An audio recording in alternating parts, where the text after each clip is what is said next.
नमस्कार, मी मयुरी आणि आपण पाहत आहात 7 स्टार न्यूज। समाजातील प्रत्येकाकडून विकासाच्या सूचना स्वीकारण्यासाठी लवकरच एकत्र येऊ असे आवाहन आमदार सुहास बाबर यांनी विटेकरांना एका निवेदनाद्वारे समाज माध्यमाद्वारे केले। ही नाविन्यपूर्ण संकल्पना नेमकी कशी आहे, याचे स्वरूप काय, याबाबत शहरवासियांच्यात उत्सुकता लागून राहिली। विटा शहराच्या अत्यंत जिव्हाळ्याच्या प्रश्नावर आपणाशी हितगुज करायचे अशी सुरुवात करत आमदार बाबर यांनी विटेकरांना समाज माध्यमातून साथ घातले। ते म्हणतात, आपल्या स्वतःच्या व्यक्तिमत्वाचा विकास करत असताना तो सर्वस्पर्शी कसा व्हावा याची आपण पुरेपूर दक्षता घेतो। नेटके राहणे, चालणे, बोलणे, आचार विचार यांपासून ते परिधान करणारी कपडे इथपर्यंत आपण काळजी घेतो आणि त्यातून आपले व्यक्तिमत्व उठून दिसते।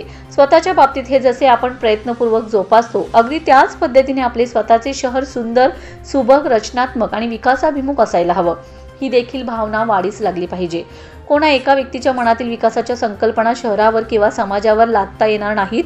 किंबहुना समाजातील प्रत्येकाकडून विकासाच्या सूचना स्वीकारल्या गेल्या तर तो विकास सर्वांगीण होऊ शकतो, अशी माझी धारणा आहे।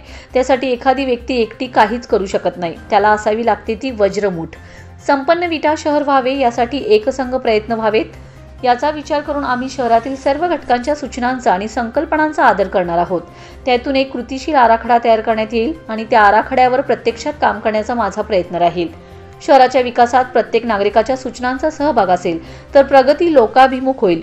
आपले विटा शहर राज्याला हेवा वाटणारे बनावे असा माझा संकल्प आहे। चला तर मग तुम्ही माझ्यासोबत आणि मी तुमच्यासोबत एकसंघपणे विटा शहराच्या विकासाची चळवळ उभी करूया।